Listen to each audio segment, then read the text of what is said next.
ஓம் ஸ்ரீ குருபியோ நமக. நன்றாக குருவாழ்க, குருவே துணை. பரபிரம ருத்ரகாயத்ரி ஞானஸ்தலத்தின் அன்பர்களுக்கு வணக்கங்களும் வாழ்த்துக்களும்.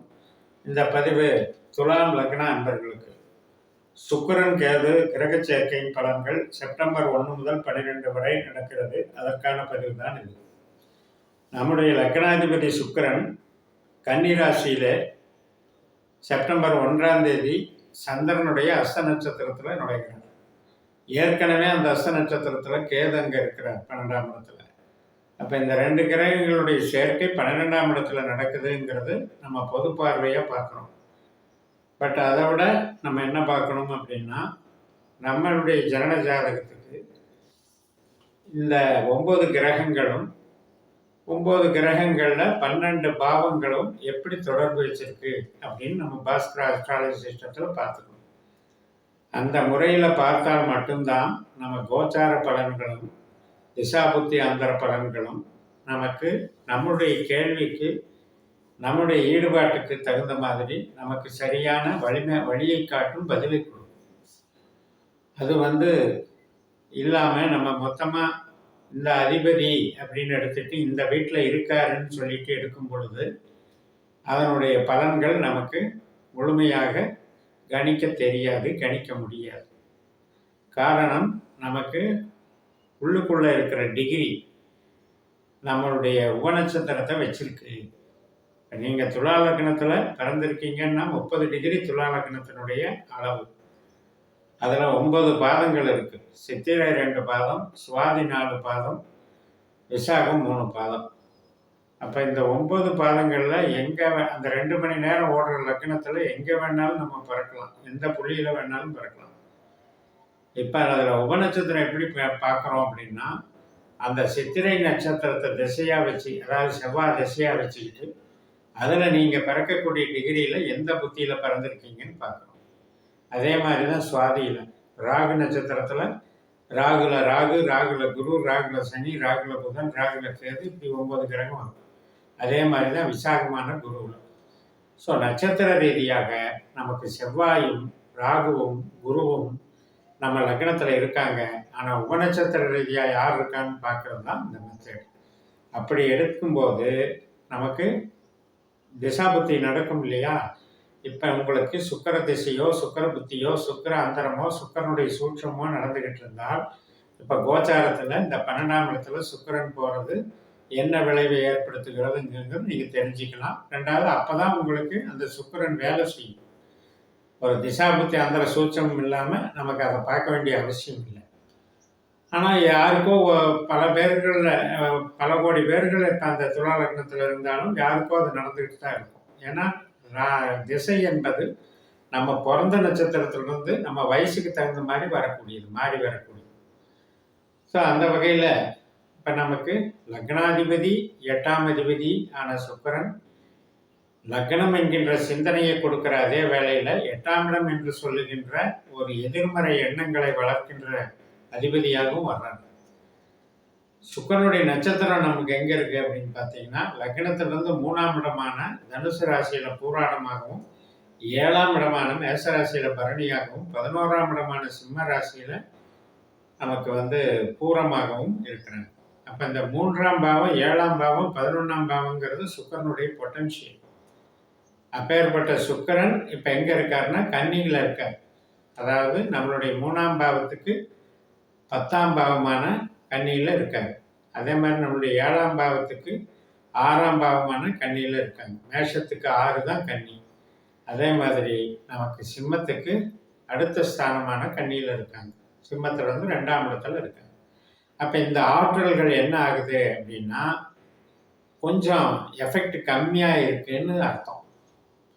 இதே ஒன்றுக்கொன்று விருத்தி ஸ்தானத்திலேயோ அடுத்தடுத்த ஸ்தானத்திலேயோ இருந்தால், இப்போ உதாரணத்திற்கு தனுசில் இருக்கிற பூராட நட்சத்திரத்தினுடைய கேரக்டர் கும்பத்தில் சுக்கிரன் அமர்ந்தால் அது நல்லா டெவலப் பண்ணி கொடுக்குன்னு அர்த்தம். அதாவது நல்ல நிலைமையில் அந்த ஆற்றலை செய்யும்னு அர்த்தம். இது கொஞ்சம் 25% கொஞ்சம் மைனஸில் இருக்குன்னு அர்த்தம். இதே நம்ம லக்னத்துக்கு அது எத்தனாம் இடம்? 12ஆம் இடம். 12ஆம் இடம்ங்கிறது என்ன அப்படின்னா, நமக்கு ஆராய்ச்சி மனப்பான்மையை கொடுக்கும், பிரயாணங்களை கொடுக்கும், அதே போல் ரகசிய செயல் திட்டங்களை கொடுக்கும், தூக்கத்தை கொடுக்கும், போகத்தை கொடுக்கும்.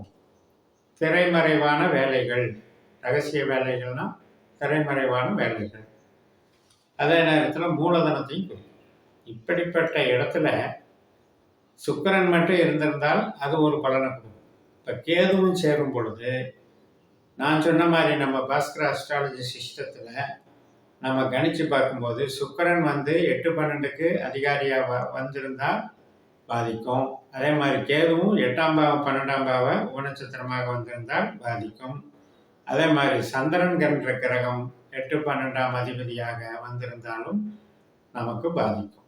இப்போ இந்த 3மே 8-12ல் யாருக்கெல்லாம் இருக்கோ அவங்க ஜாக்கிரதையாக இருக்கணும்னு அர்த்தம். அதே நேரத்தில் அவங்களுக்கு சுக்கிர தசாபுத்தி அந்தர காலங்கள் இருக்காங்கிறதையும் பார்த்துக்கணும்.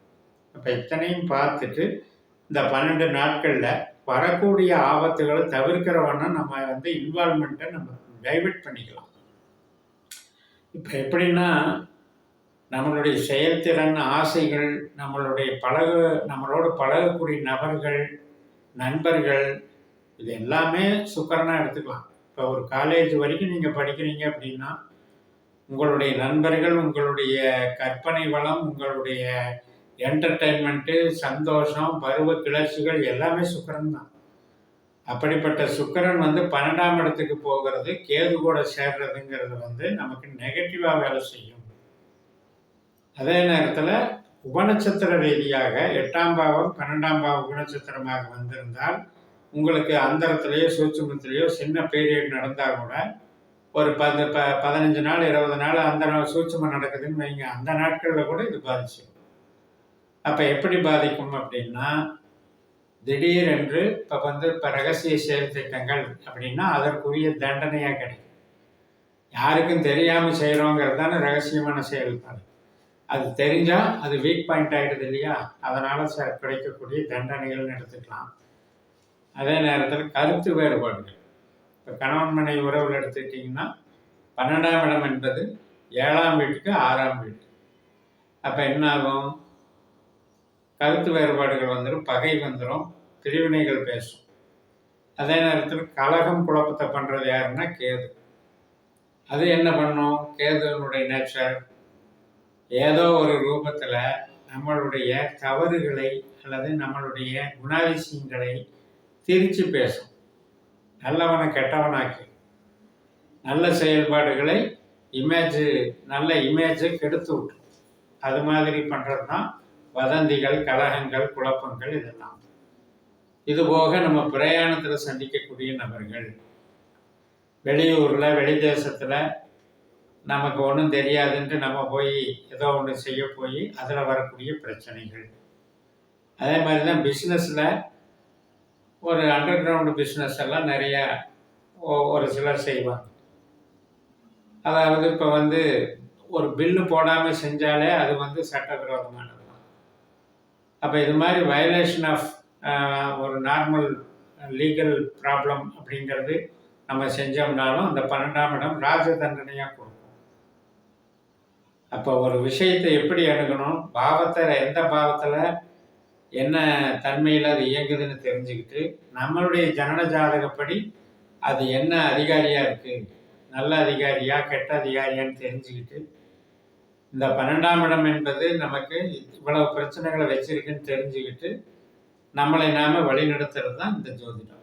இந்த நட்சத்திர சூத்திர முறை ஜோதிடத்தில் உங்கள் ஜாதகத்தை கொடுத்து கணிச்சு கன்சல்டேஷன் எடுத்துட்டு வழிகாட்டுதல் பெற்றுட்டீங்கன்னா உங்களுக்கு அப்ரோச் கிளியராக இருக்கும். உங்களுடைய அப்ரோச்சில் உங்களுடைய அன்றாட வாழ்க்கையை நீங்கள் நெறிப்படுத்தி வாழ முடியும்.